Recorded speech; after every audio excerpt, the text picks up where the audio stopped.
At 6, oh, sorry, go ahead. Oh, sorry, we're ready. That's okay, cool. At 6:01 PM, I call the meeting to order. Okay, hi, everyone. I think this is our last meeting of this like cycle of the year, right? Correct. Okay, I have some candy for later, but for now, I'll pass it on to you for roll call. Commissioner Stew? Commissioner Prakash? Here. Commissioner Lau? Commissioner Kumar? Commissioner Halambi? Commissioner Gao? Commissioner Deshma? Here. Vice Chair Liu? Chair Misra? Here. And for the record, Commissioner Sue, Commissioner Lau, and Vice Chair Liu are absent. Okay, thank you. So moving on to ceremonial matters and presentations. Our item number 1 today, subject is Bike Fest, and recommended action is to receive a presentation on Bike Fest from Safe Routes to School Coordinator Birgit Werner. Hi, I'm gonna pass it over to Birgit and for presentation at.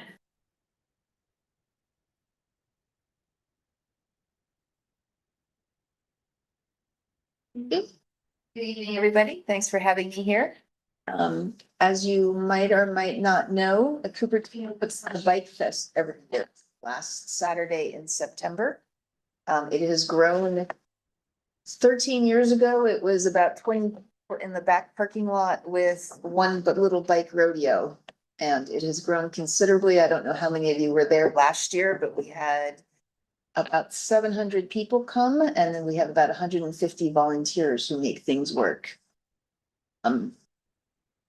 In combined total, we counted up all the bike rides and everything.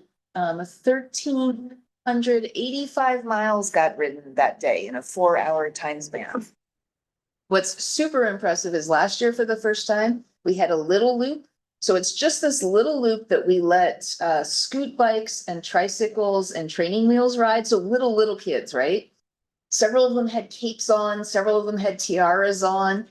As a combination on this little loop, probably twice the size of this room, they rode 72 miles in 4 hours.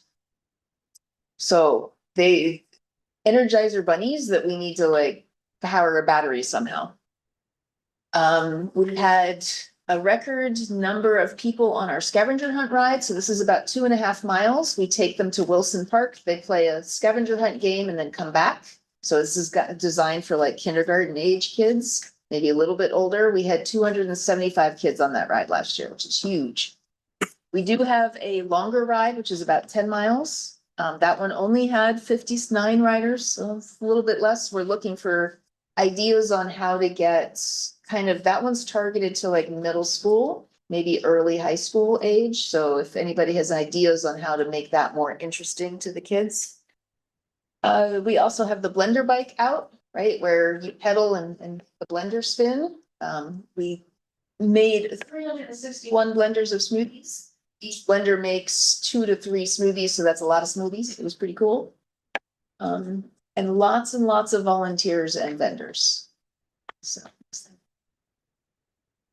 this year's Bike Fest is going to be Saturday, September 26th. Again, from 9 to 1, we're going to leave the basic schedule alone. And it starts on the plaza in front of City Hall, Community Hall, and the library, that big plaza. And then the bike rides go from there. And so that 130 volunteers doesn't come from nowhere. So that's why I'm here. I'm hoping very much, first of all, that the 8 of you might be free and be willing to come volunteer for something, and that you will use your contacts and spread the volunteer signups for me, and so that we can get those spots filled. Bike Fest doesn't happen without the volunteers. They're key. We have a couple of people who are hired, but for the most part, it's all volunteer. So.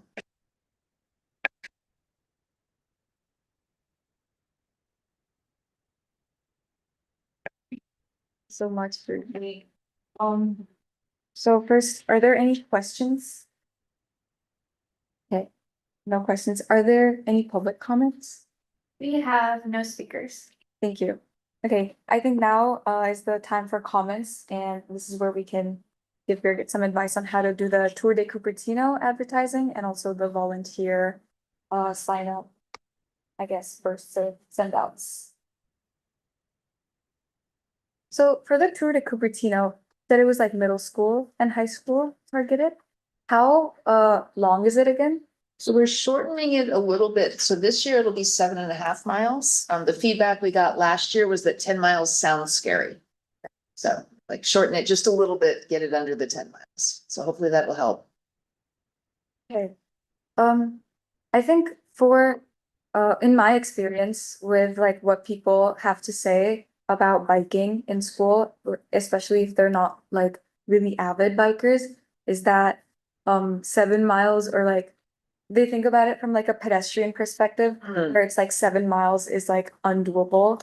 But I guess it's hard for people to visualize that 7 miles on a bike is like a lot like easier. So of course, like the like most straightforward way to advertise it would be through like bike clubs or whatever that each school has. But since we know FUHSD doesn't really have a lot of those because of insurance rules, maybe we can just like put up posters about Bike Fest in and around the bike racks of schools, so people who are already kind of used to biking to and from school can kind of get exposure to that. That'd be good. Do we have coverage from all three of the schools, or what schools are covered here? And would you be willing, if I got a stack of posters, would you all be willing to put them up? Awesome. Yeah. Another thing I was wanting to mention, I think like the posters near the bike racks is a really great idea. And then kind of looking at from a different perspective with my personal experience about like walking or biking or like honestly like anything like willingly athletic is like sometimes it could be a little bit hesitated, like it could be a little bit hesitant to like engage in those kind of things. But especially when I was younger and like elementary school, we had something called walkathons. So it's like as you complete more laps or like reach certain checkpoints, you sort of unlock certain incentives or prizes. So maybe you could kind of, it might be a little bit restructured from what it is currently, but maybe if you like, you reach a certain goal, like 1 mile, 2 miles, 5 miles, then you could unlock certain incentives, like they get a free like bag or a free something or something like that. I'm not sure. Like we could tailor the prizes based on what teams are more interested in or whatever is, but yeah. Okay, cool. For the volunteers, I wanted to ask if you reached out to recreation event volunteers. I know they have a huge like team of volunteers already. So if you haven't, I would recommend reaching out to them. Is that through the city or is Yeah, that? yeah, it's a program for teens. Okay. So you'll probably get a bunch of. There's also like LIT as well. Yeah. I'm not sure if that's like a. LITs are summer only. Oh, And we can talk about Okay, recreation. Also, Key Club, I know like some schools have Key Club that request like volunteer opportunities. and like Cupertino High has Interact. Yeah. And so we typically send to all three ASB clubs and then Interact and the other, the volunteer heavy Yeah. clubs. Yeah. Kind of going off of the clubs thing, I know there's certain parts of like the volunteer jobs where it's like you ask for certain skills like photography or like other things like that. So you could also reach out to like those clubs, like Hmm, a photography club for if you're that's a good idea. I know a lot of like the journaling clubs are pretty interested in attending events, especially like with previous Cupertino events, I think for the teen speaker series, there was like something like that. It was a lot of people from the Monte Vista Journal, Alistoke, came to like volunteer, visit, engage. So maybe reaching out to clubs, like kind of adding on to what interests them. Yeah. That's a good idea. Thank you. Is that all the comments in the motion? Okay, great. Thank you so much for the presentation.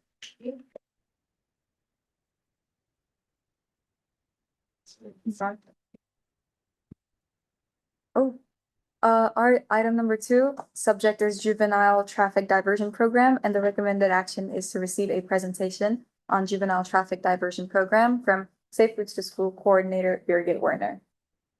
Welcome back. Thank you. So the last one was the fun one. This one is a little bit less fun. Right, it's not. That's okay.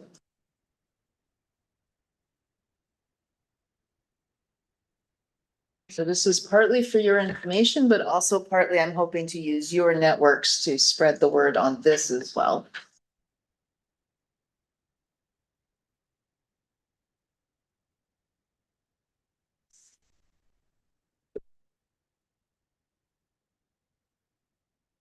Perfect.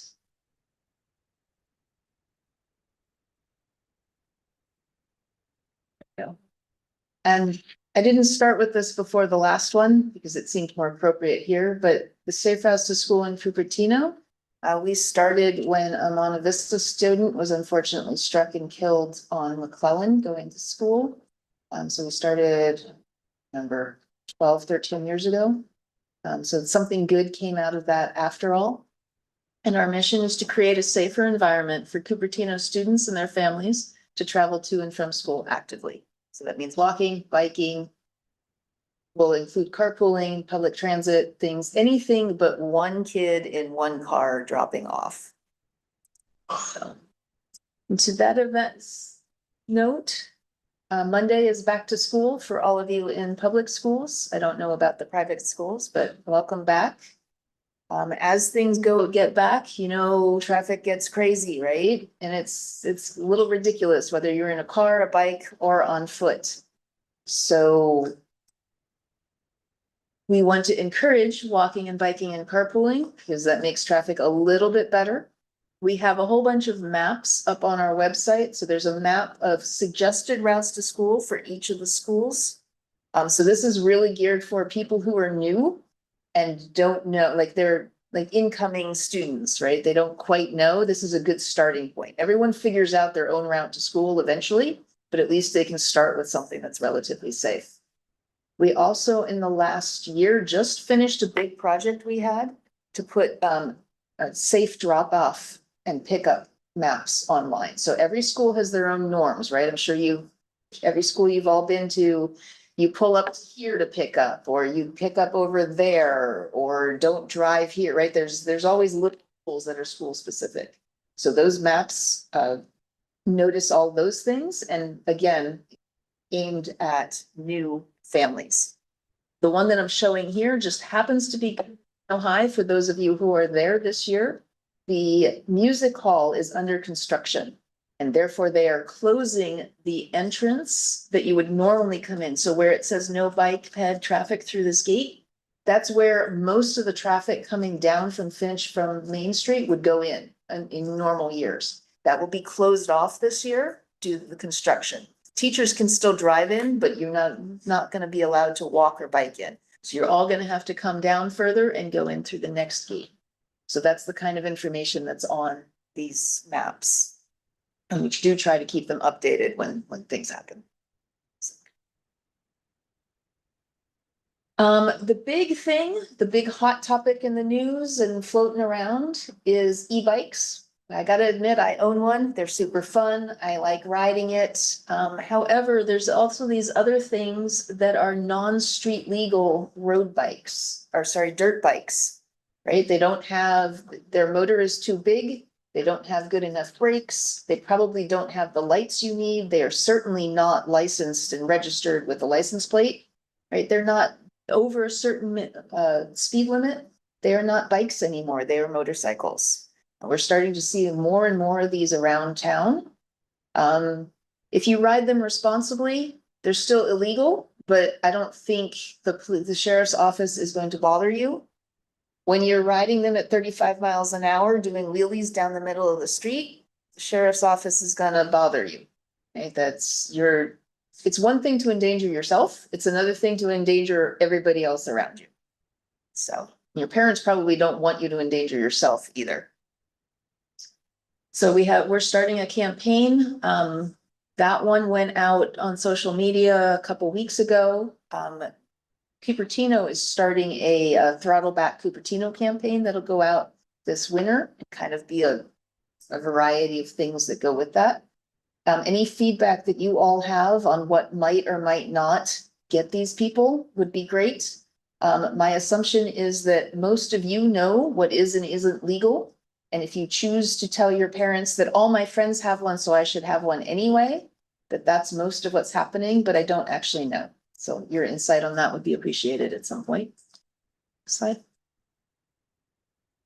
I wanted to make this comment while I'm here. It's a little bit off topic, but it's really, really important. If you have a regular bike helmet that you paid like $25 for in the bike store, that is rated to 14 miles an hour, right? If you are now on an e-bike going 20, 28, 30 miles an hour, this helmet, it's better than nothing, but it's not a good helmet.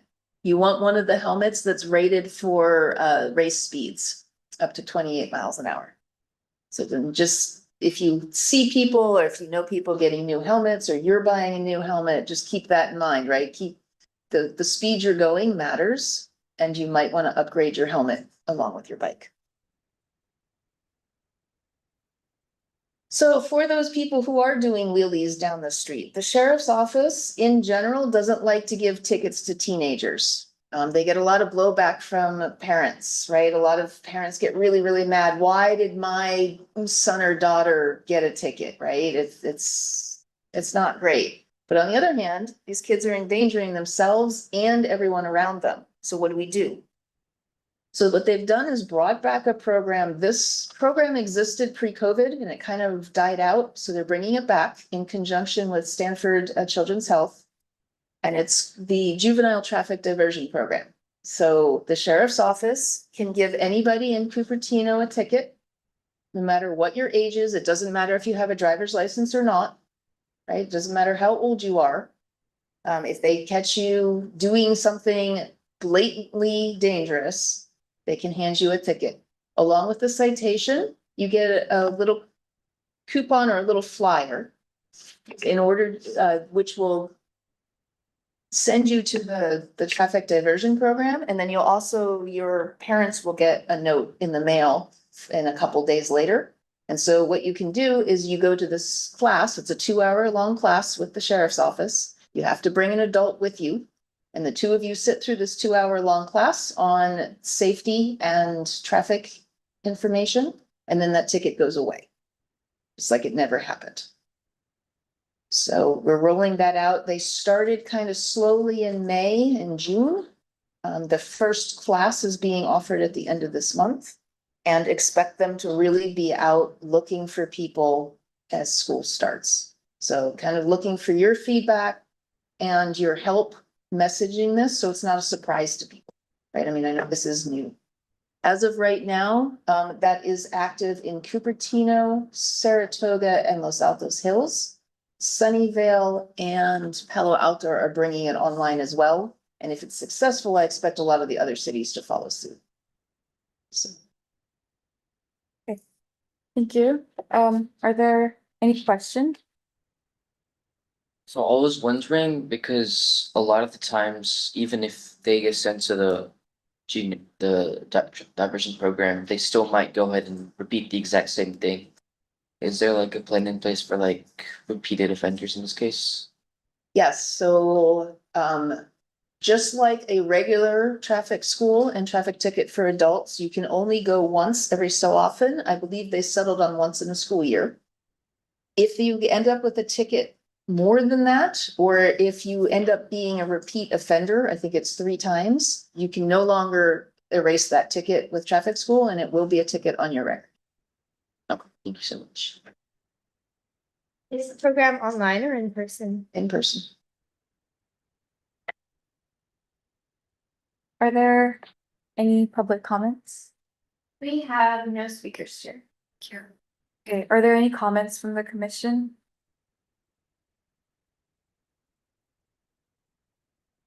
Just out of curiosity, when you talked about like earlier on with the suggested routes for school, I just want to understand how that sort of works, because I know it's like, is it like split based on general vicinity or like neighborhoods, and then how to get to like a specific school, or?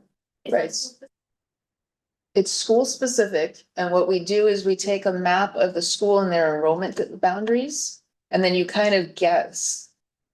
Because of privacy concerns, I can't get a list of where everybody lives, right? But I can, like, if there's a big apartment building there, I can pretty much know that there's a big group of kids probably coming from there, and they're not coming from the retail section of town, right? They're coming from where the apartments are. And so we'll start with that and we'll map out the safest routes to get to school. As I said, they're not great for like if you already have a route to school, you'll probably take a look at it and go, my route's better, right? Because it doesn't, this map is generic and doesn't say, oh, you live right here, therefore, this is your best route. It's not like a Google route finder. But if you don't know anything, you just moved in and you don't know the neighborhood or you don't know how to get to school, it will guide you, like take the Regnart Creek Trail, don't take Stevens Creek, right? So. Actually, there is like the bike bus program that we have for the high schools that kind of solves that issue where it's like, people get guided through their particular safe route to their school from their neighborhood. Which is, I guess it's not exactly like all of them aren't listed on the official map, but there is like an official event that happens on orientation day for the incoming freshmen. Yeah, they just kind of know. And that's a good point. If any of you happen to be Monte Vista students and ninth graders, your bike buses leave tomorrow morning at like 7:50 or something. If you need the information, let me know. I'll find it.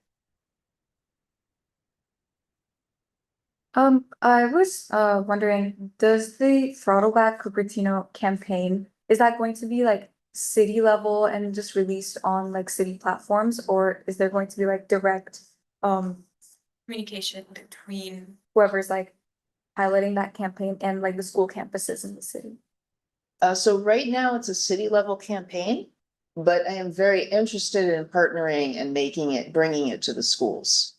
Or bringing something else to the schools if you think the throttle back is not an appropriate way to message to kids. But I'd love to get this word out before there's, more unfortunate accidents. I think it would be really helpful if we could like, if the teen commission incoming, especially because I think we're gonna have some new commissioners, could have like information on what the campaign entails.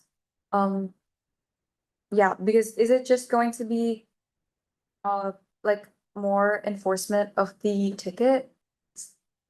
So Like, it's set up to be an advertising campaign, really. okay. So letting people know that this exists.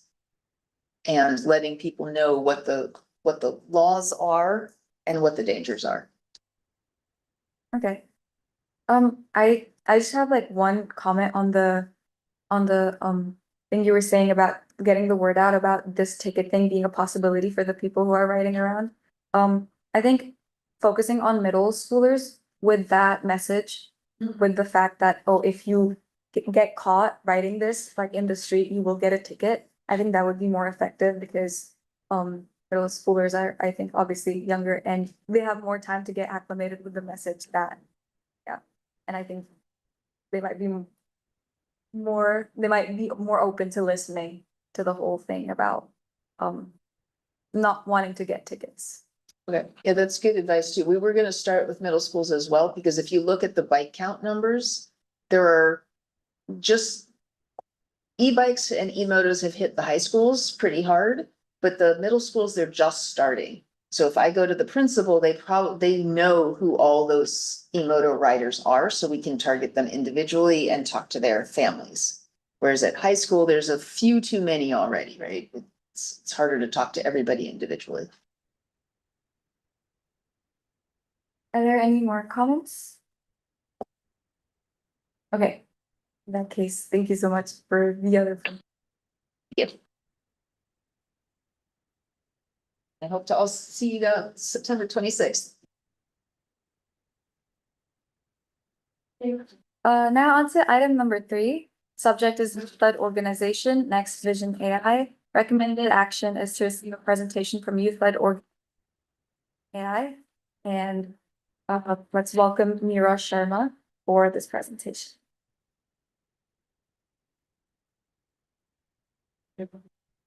Hi everyone, my name is Mira Sharma and I'm here representing Next Vision AI.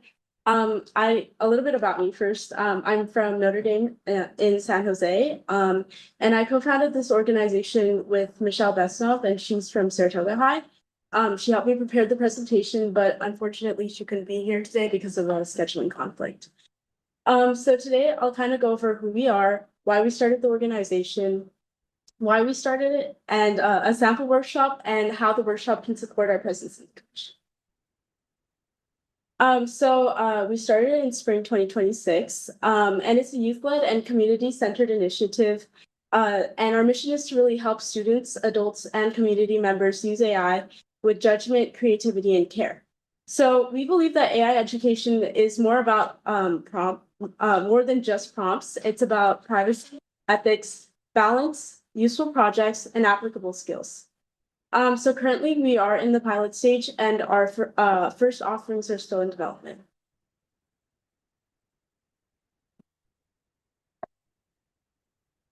So AI is already becoming part of school and everyday life, as you probably know. And we feel that guidance around AI is still uneven. Many people who use AI lack clear support on what it can do and what it can't do. And so our goal is to make AI literacy free, beginner friendly, practical, and we'll do this by building partnerships with schools, libraries, youth groups, and senior centers. And through our workshops, we really want to emphasize digital literacy and encourage critical thinking and practical AI habits. So our first workshop is designed to be short, creative, clear, and interactive. So participants will compare vague and specific prompts, fact-check AI responses, refine those responses, brainstorm ways to use AI for projects, and explore ways to use it in daily life. And we're going to kind of promote responsible use by delving into spotting bias, protecting privacy, limiting unnecessary use, and handling schoolwork ethically. We want our main takeaways to include simple activities participants can use and practical habits that last beyond the workshop. We believe that Next Vision AI is different because it is led by students. We understand how AI appears in school, projects, homework pressure, future careers, and daily life. And our tone is intentionally balanced. We acknowledge AI is not magic and not something people need to avoid completely. We want to teach both how AI can be used and its limitations, and we want to present this information in an approachable way. So although we are in an early stage, we've already started building our foundation. So far, we've developed our website, created learning materials, scheduled our first workshop for early September, started outreach to libraries, commissions, and retirement homes. We've also created our social media account and our introductory posts. And through social media, we really want to show people what we're working towards and to help them learn who we are. And so I really want to be transparent about where we are. So we are an early stage organization and we have been active for approximately 3 months. So we're still working to implement the organization fully within the community. And so we're working through to sustainability on a reusable structure. So we'll develop our workshop lessons and our learning material. And then eventually we want to open future chapters and pass on the work to younger leaders who can continue it. And so this leadership would be through an application project, and we would also select peers suited for supporting our organization. And this would kind of happen more after we reach our first goal of running strong pilot workshops, learning from feedback, and improving from there. So after the first couple literacy workshops, we want to expand into other mission-aligned programs. So first, creative technology, which would include like beginner coding, websites, digital design, and AI-assisted projects. And our second path would be career context. So we know that AI is already affecting communication, research, organization, problem solving, and business. And so we really want to help students understand these connections through research about AI in different industries. And eventually we want to have guest speakers come in during our workshop. And we would find these guest speakers through like LinkedIn outreach. Next slide. So you might have known that many AI literacy organizations use like a youth to youth model, but Next Generation AI is not only designed for one age group. The lessons can be adapted for students, adults, and seniors. And this like broad focus kind of comes from myself and Michelle's own personal experiences. So we've had to help our grandparents use AI before, and we've applied AI to classwork sometimes and used AI for personal projects. But the main lesson from this those experiences is that there is no age limit to AI, and we want to really promote using AI with a purpose. So we don't want people to just consume the AI outputs that they get. We want them to be able to like build projects, solve problems, apply these skills in daily life, and use AI thoughtfully. So this is kind of like a roadmap. So in spring, we started this organization, and then throughout the summer, we created like our first workshop and drafted some activities. And then right now we're working on scheduling places to promote our workshops and host these workshops. And then in fall now and beyond, we want to develop stronger workshops, create additional modules, and begin a broader community rollout. And our future development will really be based off of the feedback that we get from earlier participants. And we tried to align with like the team commission's like evaluation in 4 different areas. So first, our community impact. We're focusing on practical AI literacy, teaching the community how to protect their privacy and use it ethically, expand their creativity, and prevent overuse. And second, our presence and engagement. We're working with an interactive workshop format and direct audience engagement. And then we're original because we're a youth-led bridge between AI basics and responsible creativity. And we're working on longevity because we're beginning with one workshop model and we're using it to build reusable materials and eventually support future growth. So why highlight Next Generation AI? It would show local students taking initiative and students addressing an issue that already affects the community. AI tools are becoming part of learning and work, and our goal is for Cupertino students and residents to find practical ways to understand AI and responsible ways to use it. And the commission support could help us connect with schools, libraries, youth groups, and community partners. And those connections would help make the program more grounded in like actual community needs. Thank you, and just like any questions. Thank you so much. Are there any questions? Yeah, go ahead. Are there any libraries, schools, or whatever organizations that you've already concretely planned workshops with? Yeah, so we have a workshop scheduled for September 2nd at the Baskin Branch Library. And then for schools, we're still working on reaching out to them because the school year just started. So we're planning on reaching out to them. And then we've also reached out to a number of retirement homes, and then we're still awaiting their reply. And second question, do you have any verification mechanism at the end of the workshop or anything after workshop to just verify that the workshops have been effective? Yeah, so we'll provide like a survey that participants can fill out hopefully like a week or so after the workshop to see if they've implemented it in any ways. And so yeah, like hoping to like collect like their emails and then maybe follow up a few weeks later about how they've felt about the workshop and etc. Yeah.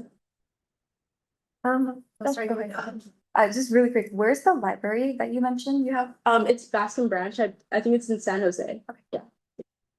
Yeah, so I noticed that like your target demographic is honestly like anyone, like kids, teenagers, adults, seniors. So I was just wondering, how are you like diversifying, like approaching the marketing of certain events? Yeah, so for students, we really want to focus on like, like vibe coding, like stuff that they can actually like create with AI, because I think it's kind of, we want it for the youth, we want to focus on like creativity, and then for like seniors, like maybe something as simple as like getting using AI to like get a good way to for like like something more lifestyle focused for the older age groups, because I think they're kind of moving past they want to use AI for maybe something more functional. So yeah, so I think for youth we would focus more on like creating stuff on their own, and then for more like seniors we would focus on like lifestyle in a way. So like, where does like, I know like in the beginning, like the main pitch was like talking more about responsible use, cybersecurity, like. Yeah.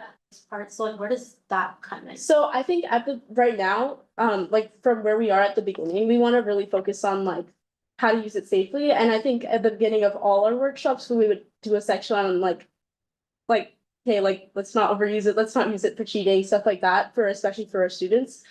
So I think it would right now that's our main focus, and then as we continue to expand, that would be something like more like I said, like our career workshops, that's something we're planning for the future, but how, like right now, our main focus is literacy, and then as we continue on, we would start implementing more of, expanding on, different ways AI can be used.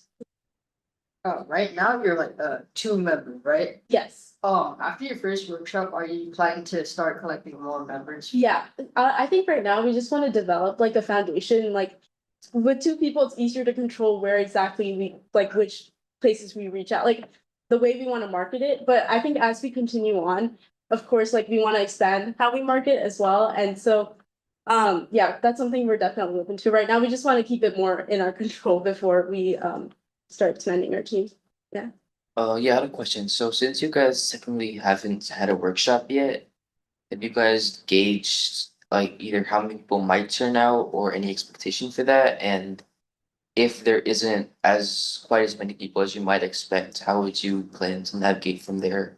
Yeah, so right now we're in contact with the library, and so we're kind of still receiving like kind of more how many people would be signing up and stuff. We're working on communicating with the library.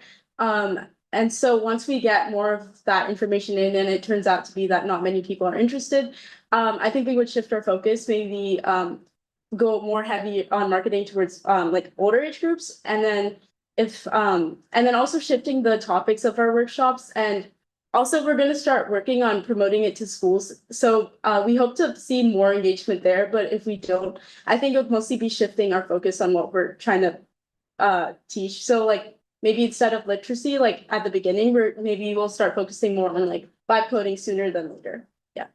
I may have missed this, but like, have you already started promoting it in like your school, like Notre Dame? Yeah, we're just school just started like 2 days ago. So we're still working on like reaching out to like I'm planning on I'm gonna reach out to my school within like the next few weeks, because I think we were just waiting for school to start. So over the summer, we reached out to more libraries, and then now we're gonna work on schools. What's your like main like kind of marketing strategy? Like, is it like posters or like QR codes to your website or stuff like that? Yeah, so right now, we just started our social media. We put up a post. So I think we're gonna mainly continue through social media and then also promote through our schools with flyers and QR codes and stuff like that. Yeah. I was wondering, it sounds like, so if I remember correctly, you are from San Jose and your co-founder is from Saratoga? Yeah, so I go to school in San Jose, but I also live in like the Saratoga area. Right. So, I'm wondering, do you guys have any, way to, like, I'm just kind of curious about how you're planning to serve the Cupertino area specifically? That is something we have to look at as. Yeah. Yeah, of course. I think we're right now we're kind of focusing more broadly on the Bay Area, but if we were to like get highlighted by Cupertino, we would definitely put more work and focus into like specifically the Cupertino area and promote to schools in this area. But yeah, right now we're kind of like Saratoga, San Jose. Yeah, I understand where that concern's coming from, but I think if we were to get like a highlight, we would definitely focus a lot on Cupertino schools especially, and like senior centers in this area as well. Yeah, I think that makes sense for your organization. Yeah. So since, you could always just reach out to all the schools in this area as well. Yeah.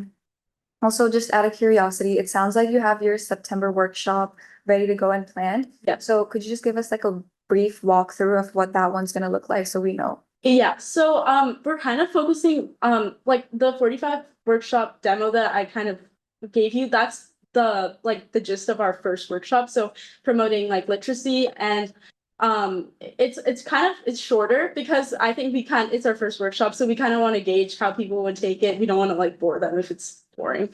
So yeah, we would focus on like like ethics, how to refine prompts when you're working with AI, and like kind of promoting not promoting misuse, not promoting like not misuse. So kind of it's more directed towards students in a way, because I think we have it like we have the tool of AI, but like schools just tell us like don't use it. And I think there's ways to turn it into more of like like a guide, like a study tool rather than like, oh, like I'm gonna use it to cheat. So it's kind of more of like teaching kids how they can use it to actually like study and not just use it as something that you copy paste into an assignment. Yeah. For sure. Yeah, it's definitely important to not treat it as like a taboo topic. Yeah, exactly.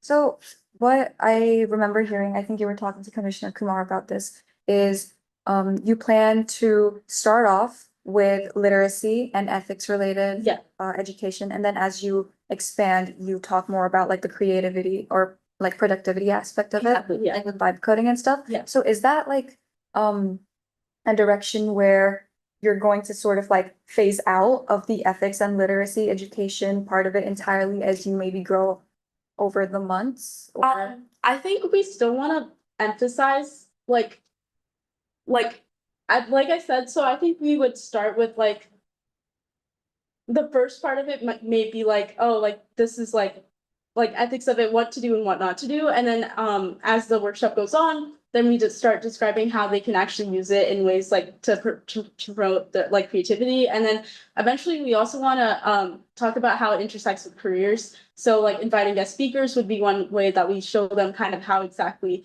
their AI can be actually like implemented into like careers they're interested in as well. So yeah, we still do want to focus on literacy and ethics, and we would still have workshops specifically for that, but then we just want to expand more into like other ways you can use AI and like yeah. so as your organization grows, you're just gonna add more Yes. to it, but you're gonna maintain your ethics. Yes. Yeah.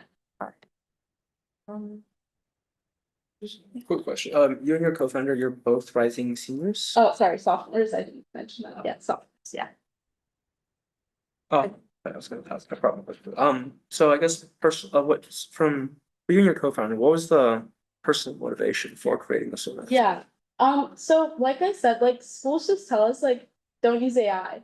And I think we both use like Michelle is a part, she creates like websites and like kind of fixes a website like for there's a museum in Saratoga, a small museum in Saratoga, and she actually fixed up the website for them through AI. And she was like, well, this like you can do so much. She learned more about like what AI can actually do.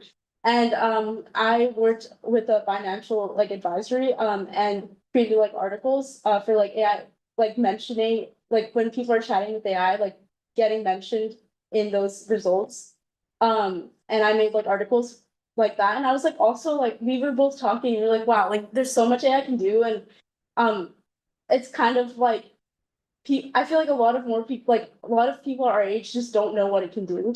And as well as seniors, like so my mom's grandpa actually like he had cancer and he lives in India and he didn't know that he had cancer until after he passed away. Like after he passed away, like people found out that he had cancer. And so she's actually working on like a AI using AI to like help diagnose patients in India. So she's working with doctors there. And there's just so much you can do and so many ways you can utilize it. And so that's kind of our focus, like helping people understand what exactly they can do while also like telling them like to not misuse it. So I think it's just more of like educating people about it. Yeah.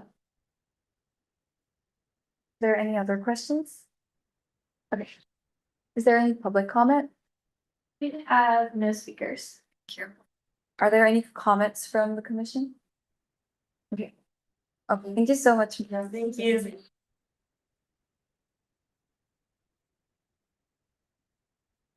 Okay, moving on to item number 4, subject is approval of minutes, June 10, 2026. Recommended action is review and approve the minutes from the routine commission meeting on June.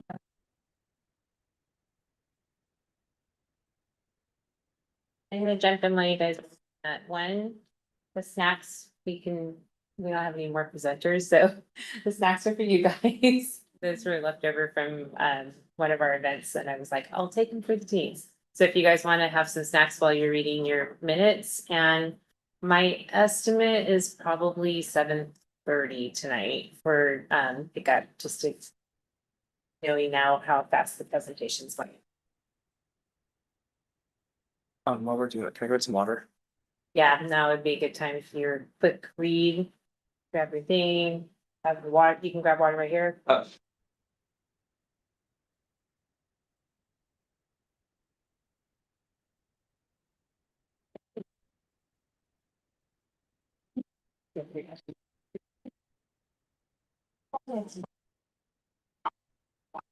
An unofficial break and The. read and snack and text courage. So can I go get my phone? Real quick, for the, oh, yeah.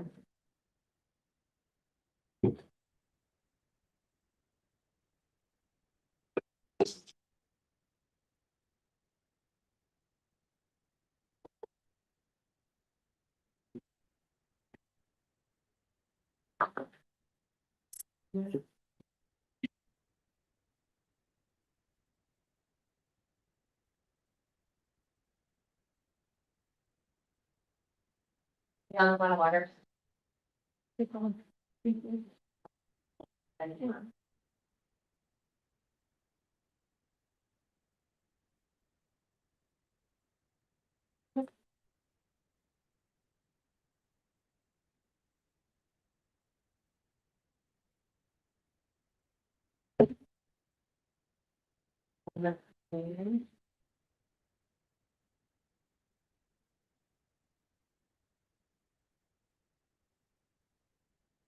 Sorry.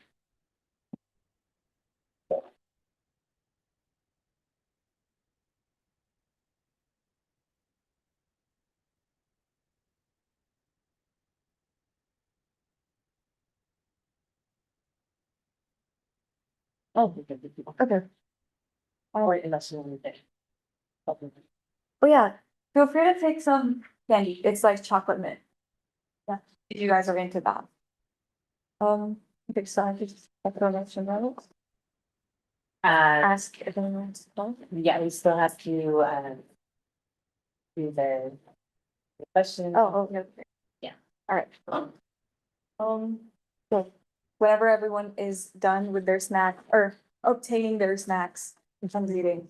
Thank you. I have a quick question about the agenda. So I wasn't there for the June 10th meeting. So I just want to clarify, like, are the speaker events or like, team commission events for us to go, are they finalized or like is Robert gonna send out an email or something? Kind of like last time. For 2026, they're not finalized yet, so you'll still get information on those. Yeah. Okay. Any other questions? Okay. Any public comment? We have no speakers. Thank you. Any other comments from the commission? Okay, okay, I can call for a motion to approve these minutes. I second the motion. Motion to approve the minute. Oh. Second the motion. All right, pass it over to Lindsay for the vote, as always. Commissioner Prakash, Aye. Commissioner Kumar, Aye. Commissioner Malumbi, Aye. Commissioner Gao, Aye. Commissioner Deschman, Aye. Vice Chair Luke, Aye. Chair Misra.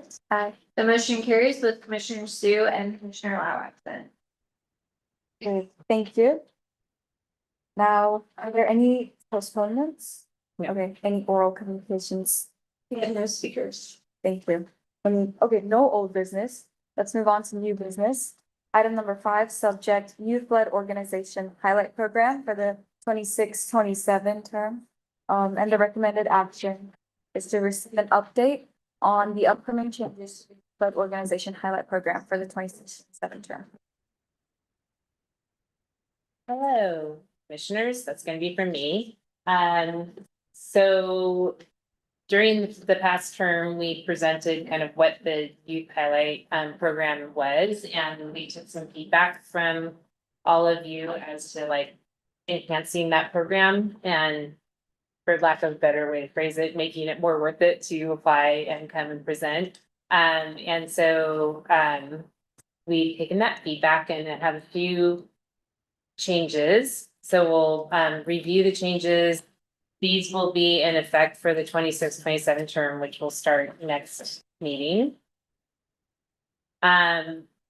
Okay, so adding in tiers, so that the first tier is the basic Instagram highlight spot on the city of Cupertino's Instagram account. And the spot always, as always, will include a photo and a description of the YLO. And YLO being youth-led organization, just for the record, and a shout out from the teen commission. And then that tier one approval is always given on the night that you evaluate. That's when you determine yes or no for the youth highlight part of it for tier one. Tier two will be that we'll consider twice during your term, which will probably be February and June for tier two recognition, which will consist of a short video shout out from the teen commission. And don't forget that you asked for this, so when we get there, I will need to have some volunteers that will jump in, help to make a video, probably with our marketing department. And so no more than one video shout out will be given each time in February and June. So you know, let's say we have 3 youth-led organizations that apply between September and February, and then that would be September and January. And then in February, you're going to decide, okay, are any of them worthy of having an additional video shout out? And then you would create the video to give them that shout out. And then YLOs will not need to come back separately in February and June. You're just gonna take your presentation information and say, this one seemed like they were worthy. They kind of stood out, something special. A great example, we now have like 2 presentations from AI-based organizations. And let's just say next time we get another one, but they're actually doing the workshops, they can show that they've made a difference. They can show us exactly what they've been presenting, and what, you know, what is appealing to people. They given their presentations to 1,000 kids, and they've been showing the numbers that they're making a difference. They're serving the Cupertino community, and then you will consider them up against the 2 that have already presented. So like that organization might stand out a little bit more too. And then you say, okay, out of the 3 that we've seen, this one stands out, and I do video on that. Okay. Tier 3 will be, now you're considering all the YLOs. And if you're considered in February and you get a video shout out, you're still back in the pool for consideration, basically near the end of your term, from September to May, because we have to have a cutoff so you can kind of consider everybody who's come and presented so far. And then they'll be considered in June for a director's recognition certificate. They'll be given the certificate of recognition signed by the director of Parks and Recreation, as well as the chair of the teen commission. And then along with an opportunity to schedule a photo of the representatives from the YLO with the director and the chair. So that would just be like a separate scheduled day. And then up to 4 certificates can be given by the teen commission. So obviously we haven't seen these numbers, like that would be almost everybody you're hearing from, but you know, in the hopes that like it's a little bit more recognition and something that can be put on a college resume. Then we're hoping that we're gonna start to get some more. And then, oops, sorry. In addition, tier 3 organizations that are recognized, then we will put them on the Teen Commission YLO program webpage. So right now, if you go to that page, there's one accordion drop down that says YLO program. And so on that, we will say, the following organizations have been recognized by the Clean Commission for this term, and they'll be on for July and August. So also something that they can screenshot and show show that recognition for others as they're applying for college and so forth. Okay, and then the final thing, which is not advancing, I don't know why. Sure. That we are also using this program, specifically Robert Kaufman and I, to kind of vet youth organizations for collaborations. And you can imagine that we get a lot of requests to do their workshops with us. And when they say we'd love to partner and collaborate, that usually means they would like a free room space and they would like access to our marketing for classes. And we get a lot.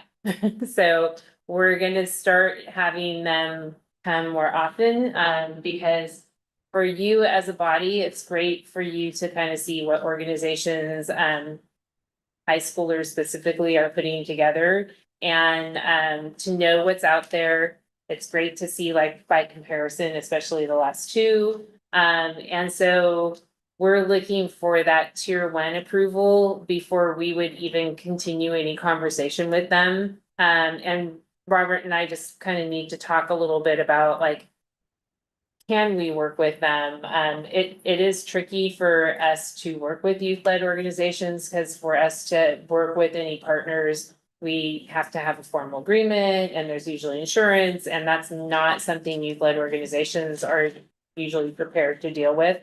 The libraries have a lot more flexibility than we do, so that's why you'll see that I actually refer a lot of them to work with libraries, because they're a little more able to let all sorts of organizations just come in and use their classrooms, and they don't get so hung up on sort of the paperwork that we have to.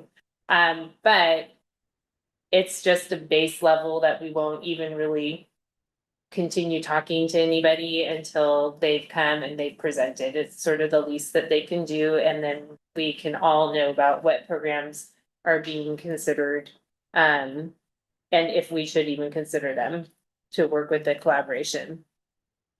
So those are some of the changes. It's not drastic changes, but it's a little upping the ante of what they get as far as recognition. And again, that would start in September. So this is kind of a report back to you. That's everything. So things that are not changing is just they still need to apply, they still need to present, and they still need to be voted on, just in the same system that we have going. And that if they're approved for a highlight spot, they'll continue to receive an Instagram shout out on social media. That's it. Thank you, Sonia, for the presentation. Are there any questions? So first of all, like for tier 2, like the video, is it more of just like a recording of like one of us shouting out the organization? Yeah, we'll work with a group, yeah, whoever's available. We'll probably handle that similar to moderators or judges, like we'll sort of rotate it around, but it'll be like, okay, looks like we have a video to do, who's interested in doing that, and then we'll set up a time. And probably Robert Kaufman will work with like scripting with our marketing person. And so we're kind of getting there a little slowly, but we are getting there, because on the other flip side, just in general, we've heard from you about being more on social media, being more on Instagram and Facebook, and doing more video-based posts. So working towards that, and probably will be even better by the time we get there. I'm a little bit confused about like the timeline. So you know how it was originally, it's like, you apply, like, let's say you present in May, then you get like sort of your results in June, or like you get the shout out in June. So are the results as immediate for like tier 2 and tier 3, or is it like you sort of like for tier three, you need to wait until all the way May 2027 to get results? Or So tier two and tier three will be considered February if you, okay, so February would be the first one, that's tier two will be considered. And if you approve somebody for that, you can only approve, one for February. So then we'll start working with like the organization or with you guys actually to make that highlight. And usually I get the highlight at usually like about a month after. Because it takes a little bit of back and forth, like they have to send their picture in, and we have to coordinate it with the marketing person, and he has to find a time that it doesn't conflict with another marketing piece, so. So we work on it, so like if they were approved in February, they'd probably happen more in March and maybe even April. But then the June one would be pretty immediate, like you would vote on it in June. And then I would be making the pictures happen, the certificates happen, but they won't be presented in a meeting, because that would just be too much of a delay, because we don't usually meet in July. And then August, we're already kind of done, so, that's why it's just the director and the chair that I offered for the picture, because it gets to be a lot to coordinate that. so it's like. But this is only like, so these changes aren't immediate, they start around like February, where like tier two applications. The first time you would be considering tier two would be February of 2027. I see, Yeah. and then how about tier three? It's like same. And then tier three, the first time you'll be considering tier three will be June of 2027. I see, okay. I'm wondering, where would like all the information about how the new process works be? Would it just be the Teen Commission website? We'll put it on the Teen Commission website, and then we'll put it on the drop down for YLO highlight information. Okay. Yeah. And also, I was wondering, so like the tier two recognition is like the top two YLOs basically, and then the tier is like the best YLO that we saw that cycle. Is Yeah. that kind of the structure that we're going for? Yes. Okay, so in that case, is it necessary that the director's recognition certificate YLO is one of the two that was like given the tier two recognition? No, not necessarily, but it probably will be just, unless you get an abundance of applications, but it probably will be that. Okay, so all the YLOs are in the run for tier three, not just. All of them are in the ranking, yeah. Any other questions? No. So are all the like YLOs, do they have to also like say that they want to apply for like a tier two, or is it just automatic? Yeah, it's gonna be automatic. Okay, We'll take them as a group of everybody who's presented, and we'll just consider them in February. and then one more thing is, you said that, we're also like looking for changes throughout the year so that we could consider them for tier two or tier three. And so like, how will we receive an update of that organization? To clarify, we're not looking for changes, we're just looking for, this group presented. 4 groups presented, and in February, between September and January, 4 groups presented, and we're just gonna look for, did one of those groups stand out? And so it's kind of out of 4, which one did the best? And unless they're just all terrible, you would have the option of saying, we don't really need to do recognition right now, like, we don't feel like anybody's tier 2, but you could always just do 1. And then you do 1 again if you get more, but you won't consider those first group for the June video, the tier 2 recognition. But somebody could come along and present right after in March, let's say an outstanding organization comes and presents in March, you're going to consider them for the tier 2 video, and they stood out across everybody else who presented in the year, they might get tier 2 and tier 3 in the same meeting. And then those things will happen pretty quickly. Any other questions? Okay, is there any public comment? Yeah, no speakers here. Thank you. Are there any comments from the commission? I was just thinking like this is a really minor logistic thing, but I think it would be helpful to keep the website updated with what like tier 1 and tier 2 timeline, or 2 and 3 timeline, the people would be applying for. Because a lot of times, from like college perspective, people want to apply for things that are gonna be like in order by the time they submit. Mhm. So it would be helpful, like, to say maybe like deadline or like submissions open for tier 2 recognition by this date, or tier 3 recognition by this date. So like, if you want it in 2027, apply now by this date in 2026. So that might be a Okay. little bit helpful. Yeah, I could put like specific dates to it, cause the general program I'm presenting to you, but I could put, once we start the term, I could say, these are the dates for this term. Yeah, like whenever Yeah. you have it, because I can Yeah. anticipate that being like a big source of confusion for Correct. all the Yeah. team founders that are applying. And also, I know we're kind of like, the structure so far is to just, in like the 2 and 3 rounds of consideration, to just look at all the existing material we have Mhm. and nothing new. But since there's like whole window of time where all these organizations could be applying, like maybe one organization that's being considered applied like multiple months ago, and they've made a lot of progress since then, because I feel like with teen organization throughout the school year, a lot of times, loads of progress happens like between those months. So whatever the like next commission looks like, it might be helpful to just like throw the idea out there of like, for tier 2 and 3 considerations, to maybe accept a really short, progress update or letter of continued interest or whatever. Okay, I think that they probably would need to reapply and get a date, and I say that because I don't want it to be that they come and they present.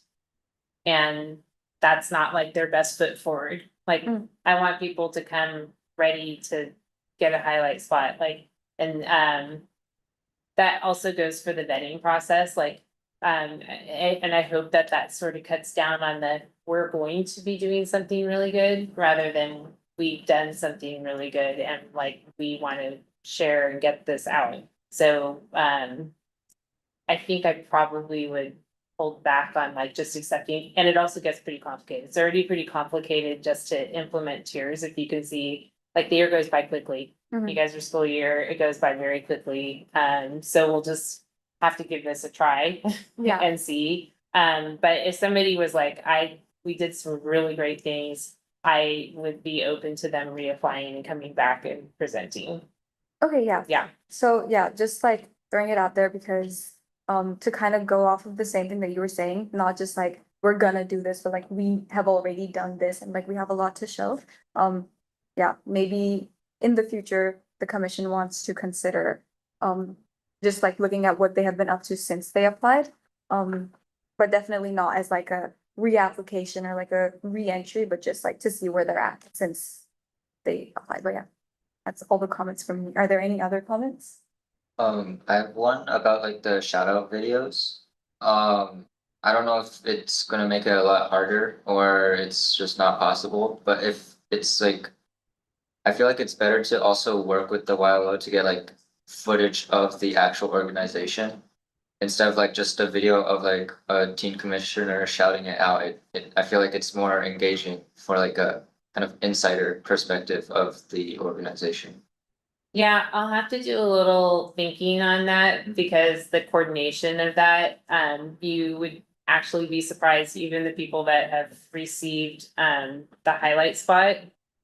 Aren't always really quick to get back to me with just even photos, and so I have to be careful that this doesn't become like a staff time nightmare to implement it. So that's why I've committed to you, because I'm gonna see you and it's supposed to be your shout out of the organization.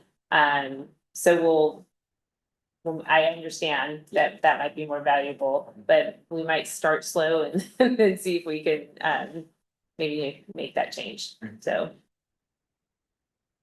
Are there any other comments?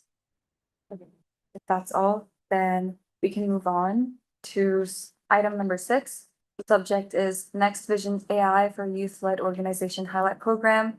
Recommended action is discuss and evaluate Next Vision AI for Youth-Led Organization Highlight Program.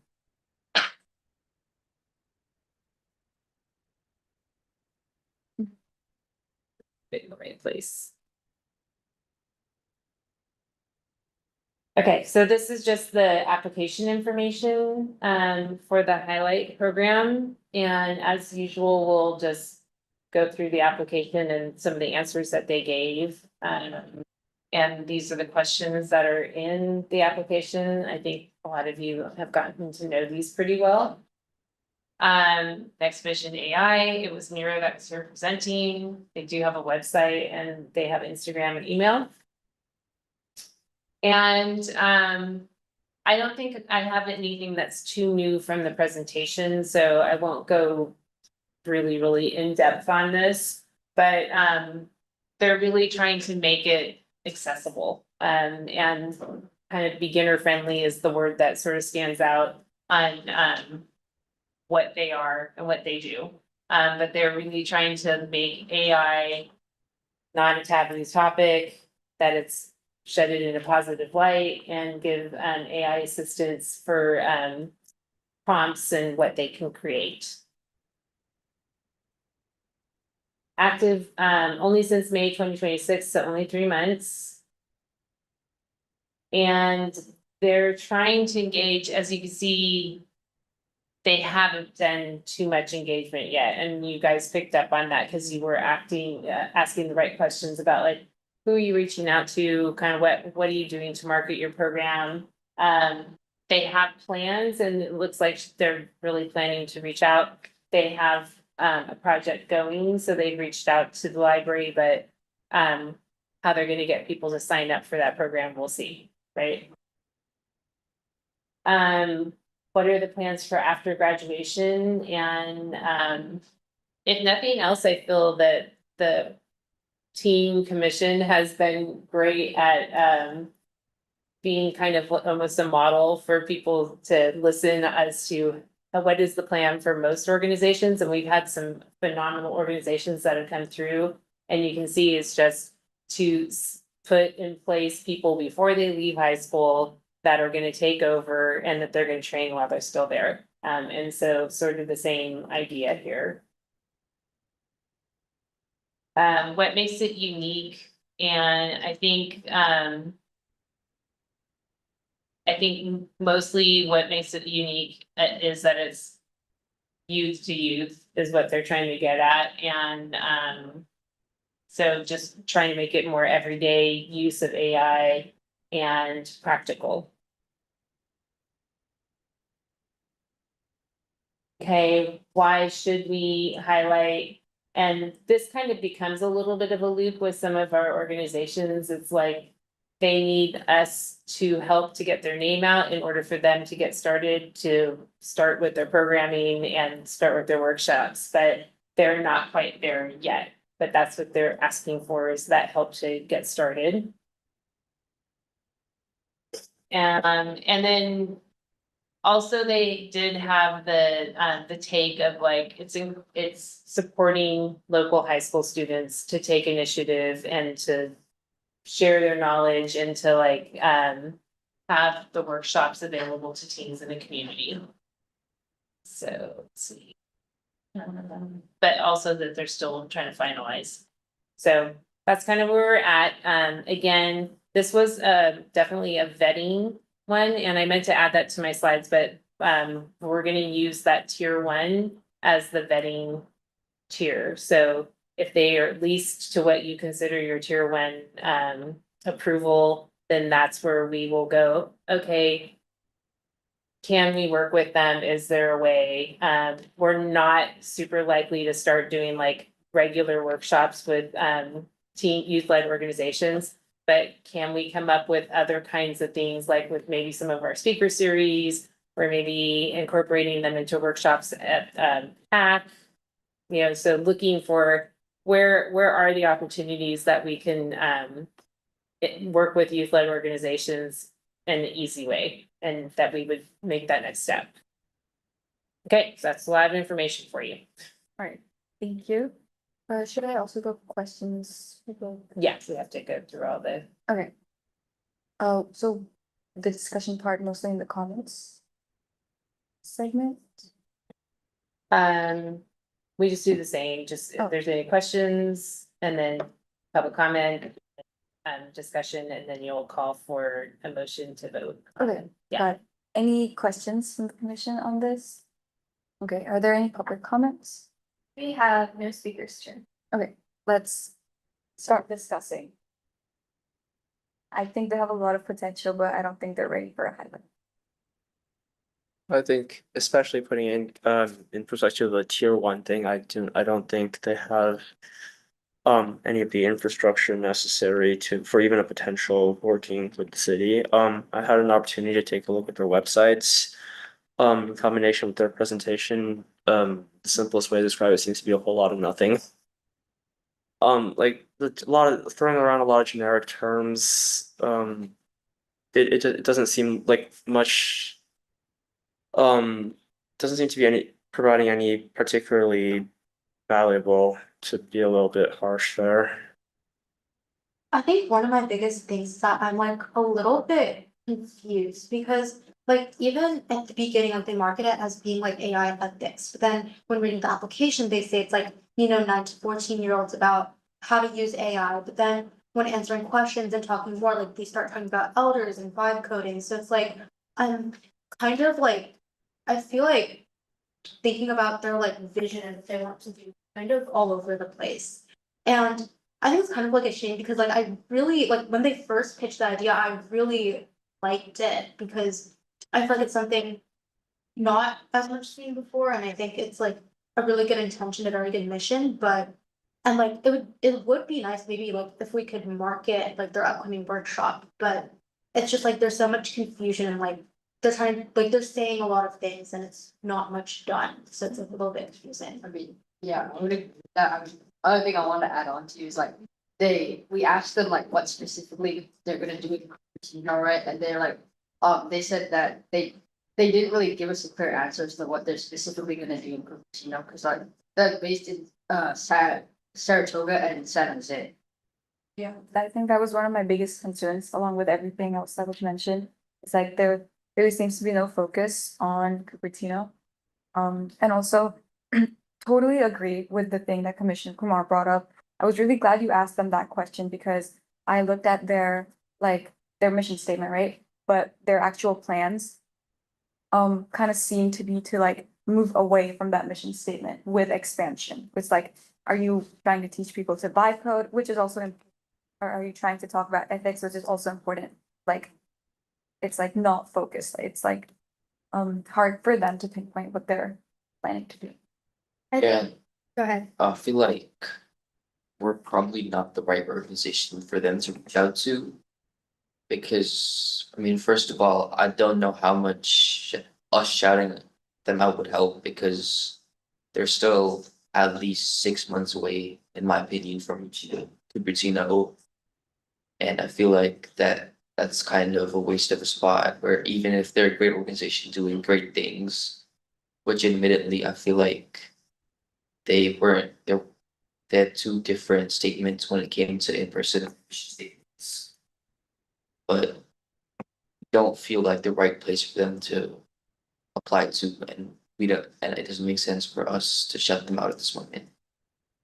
I think I was like about to say like almost the same thing. Like I don't know what a highlight would do for them because a highlight's supposed to promote the organization. But I think someone else asked the question and they said that they weren't really looking to have more members into their organization yet. So I don't know what promoting the organization would do for them.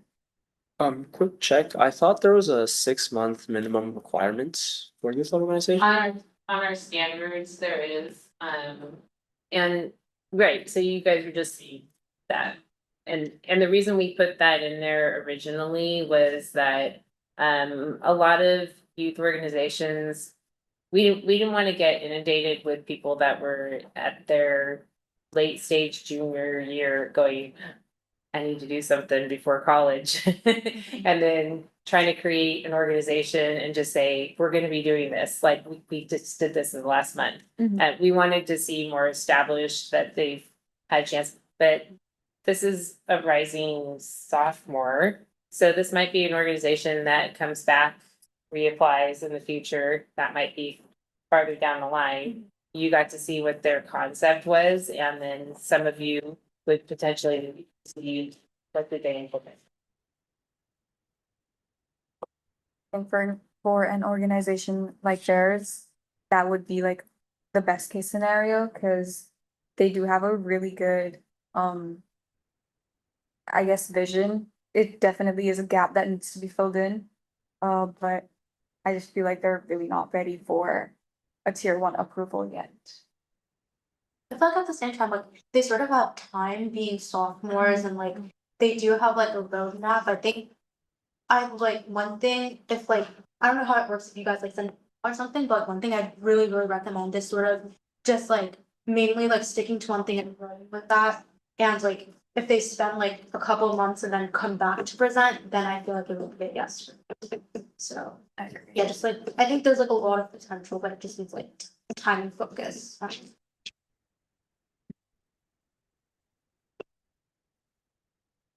Are there any other discussion points anyone wants to bring up? Okay, then I think we're ready for, Call for a motion Yeah. to vote. I will call for a motion to vote on making or approving Next Vision AI as a youth-led organization. Highlight candidate. Second that motion. So she's calling for a motion, so Uh-oh. what did you say? Motion, I move to Approve. approve that thing for Violet highlight. Second that approval to motion that. All right, Commissioner Prakash, Wait, if I say aye, does that mean I want to approve them or, yes, then, nay? okay. Commissioner Kumar? No. Commissioner Halambi? No. Commissioner Gao? Nay. Commissioner Deschma? Oh. Vice Chair Liu? Nay. Chair Mister? The motion fails with Commissioner Sue and Commissioner Lau abstaining. right. So thank you for the vote, Lindsay. Now moving on to item number 7, subject outgoing commissioners. Recommended action, receive feedback from outgoing commissioners to returning commissioners. Should I hand it over to you or should I? You can hand it over to me. We only have 2 of you, right, that are outgoing. So just quickly, because for time's sake, and I still have a staff report to try to stay close to our 7:30. Just maybe give like your top 2 things that any kind of. There and share. Want to go first? Sure. I think for this year in particular, I liked the whole reforming the YLO program. I thought that was really fun. I felt like we actually got to contribute, change something. And I should say recommendation for this year's commission Yes. going into next year. Yeah.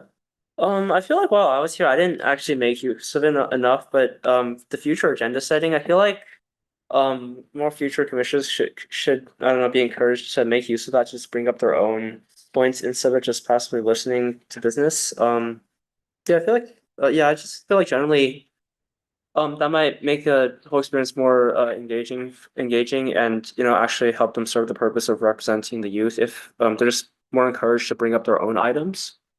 Yeah, I think everything else is pretty good. Thank you. I really enjoyed the last 2 years and it kind of flew by. And I think in my first year, same as what you said, I noticed that it was like you kind of show up to the meeting once a month and you kind of like go through the motions and then you go home and you kind of forget about it until the next month. But I think somewhere in the middle, there was like, I guess like this like awakening that we had. It's like we should really be thinking about the commission and its powers and everything else outside the meeting room, and we can be doing a lot more inside too. And I am really happy that the whole YLO restructuring came out as a result of that. And I think we like started engaging a lot more as a commission with each other during the meetings, and I've been really grateful to see that. Yeah, and I would also really love to see like the future agenda setting part be used to like its fullest potential, because I feel like that has like a lot of capability to make sure that you guys, which like all of you were selected for like a really specific reason, because you have like a very particular like thing that you can contribute to here. So if you guys are like able to use that to kind of get whatever you feel like is important to you on the agenda, it would be very fulfilling for all of you. But yeah, good luck to all of these commissioners, and I was so grateful and lucky to be here in the past 2 years.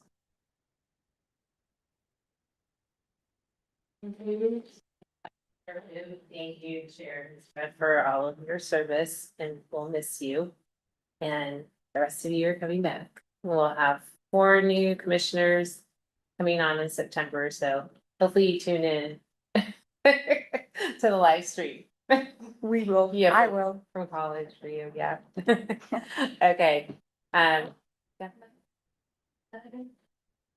Public comment? Oh, Oh, call for public comment. any public comment on that? No speakers. Okay, thank you. Any comments from all of you on that? Okay, great. So moving on to staff and commission reports. Okay, I'll try to cruise through this pretty quickly. I have a couple updates from summer programs. We had our last summer of the summer camps on August 8th, so just this last Friday. We finished our 8-week program of camps with park doctors and our city run camp. Here the park just finished this last weekend, which they showed Cleopatra. And the last show was on August 9th, so it's really in the summer for us and I know for you guys. Our summer concert series is still going for a couple of weeks, and August 13th, they're gonna have the Get Lucky Band, which is like pop, R&B, and house rock, and then August 20th, Smoking Slice of Mojo, which is soul, R&B, Motown, and rock. And those have been really fun nights out at the amphitheater here at Memorial Park. We also have 3 more movies in the parks on Fridays. August 14th is Bud's Life. August 21st is Freakier Friday. August 28th is Superman, the 2025 version, it's told to say. So hopefully you guys can make it out. It's really fun out at Creekside Park. In October coming up, this year we're on an election year, so we're gonna have Peaks and Politics, and the official date is October 15th. So if you wanna put that in your calendars early. Then also our senior center will hold Hidden Treasures on October 22nd. That one's a little harder for all of you to get to because it's during the day on a school day. Monster Mash is gonna be Saturday, October 24th, and we do usually have MCs from the commission that go out there, and we had, who were our 2 last year? So I think was that me and Brianna, I think? Yeah, and so we've gone to kind of doing 2 there, and that was a little more fun because you were sort of playing off of each other, so we'll probably be asking for 2 MCs for that day as well. Outgoing commissioners, I've been told to advise you to join Rev. Keep volunteering with us, keep staying involved, not you so much because you won't be here, but you can come back in the summers. For sure, to join Rev. And then reminder that Parks and Recreation now has its own Instagram account separate from the city of Cupertino, and so slowly but surely we're getting there, and they're posting a lot more video content.